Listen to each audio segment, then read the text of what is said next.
So yeah, what ended up happening, and then I had a daughter too. My daughter that I have now. Another daughter? Another daughter. Yeah, and she's almost 4.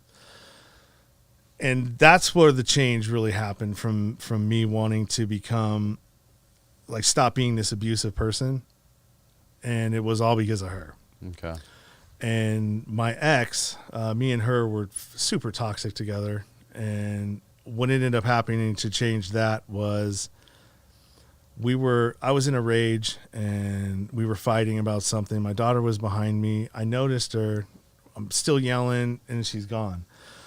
I stop what I'm doing. It just like snaps me out of it. And I go and I look for her, and she's in the furthest part of the house, curled up in a ball, crying, shaking, scared. And how old was she at the time? She's probably about 2. And so the only thing that could go through my head at the time is like, I wonder if that was me. Like when my parents were fighting and when I was going through that, I wonder if that was me doing the exact same thing. That was an eye-opener. A lot, because I didn't want her growing up thinking that this was normal, right?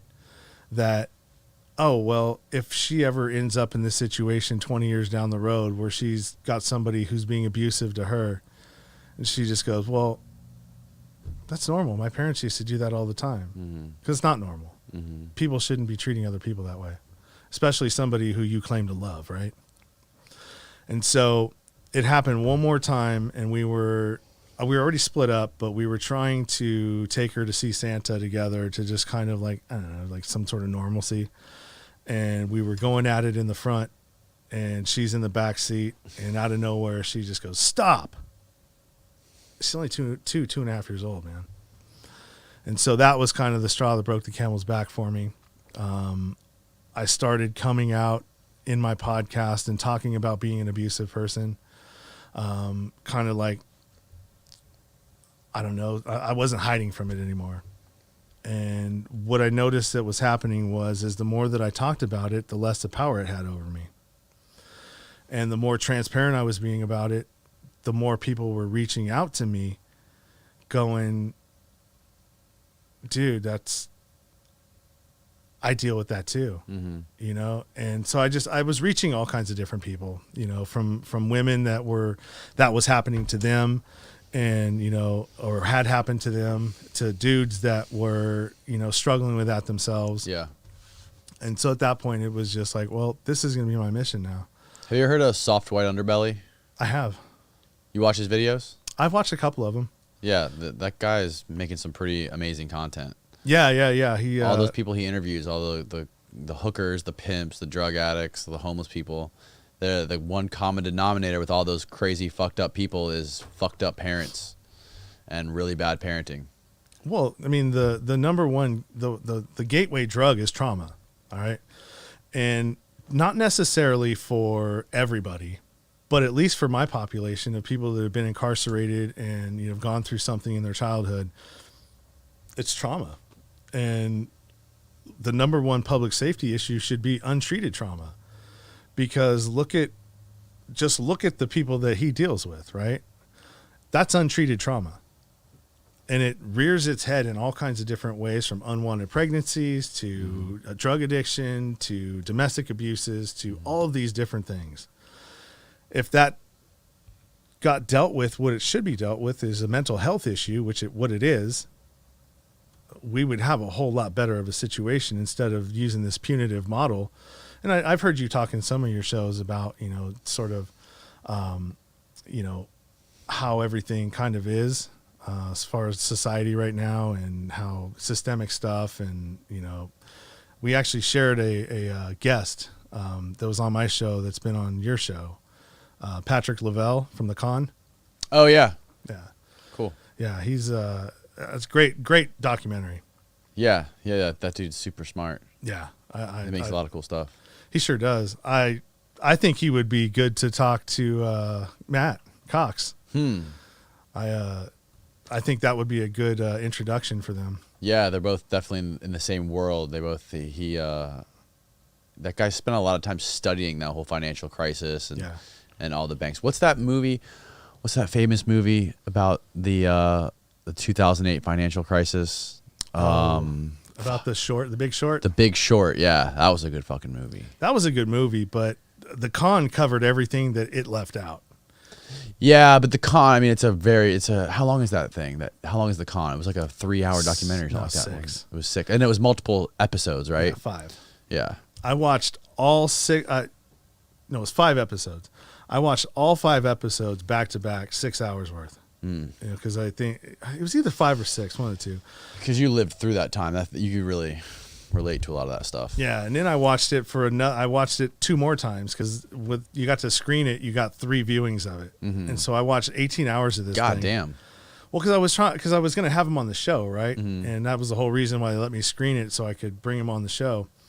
And I was looking for inconsistencies. I was looking for something that I could pick apart on, and I couldn't. Really? Yeah, I couldn't. There was nothing, man. I mean, he put it in such layman terms to where you could be the dumbest person and still understand what was going on. Right. And it was an amazing documentary to me. I started plugging that dude's shit and just because I was super stoked.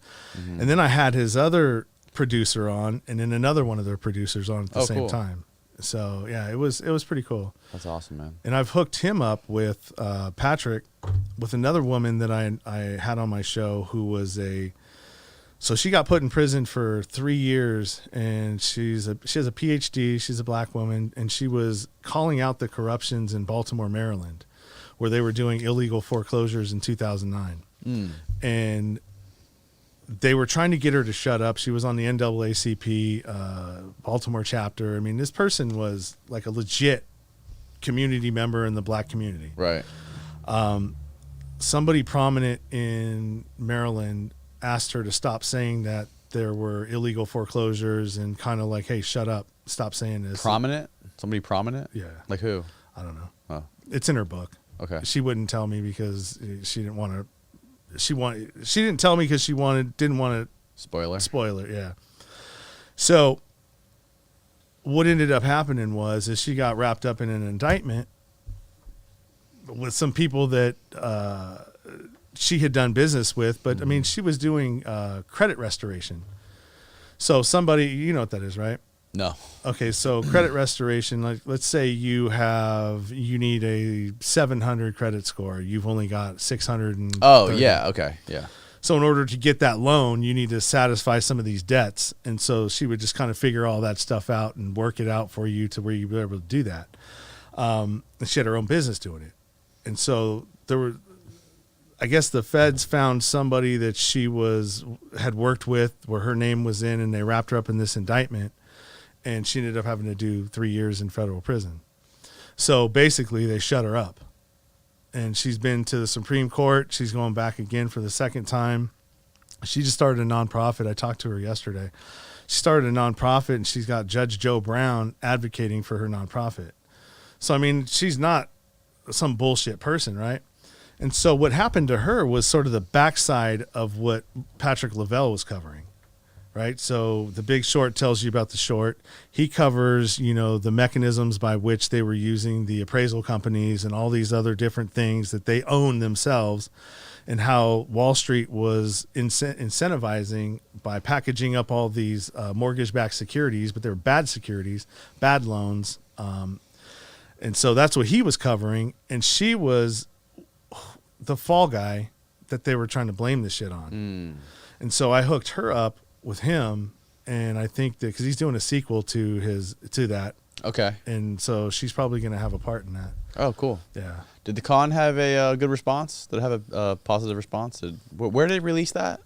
They released that was like right in the middle of the pandemic. Yeah, yeah. It was right around, I think you had him on in November, and I had him on probably, I mean, did you get reached out to somebody?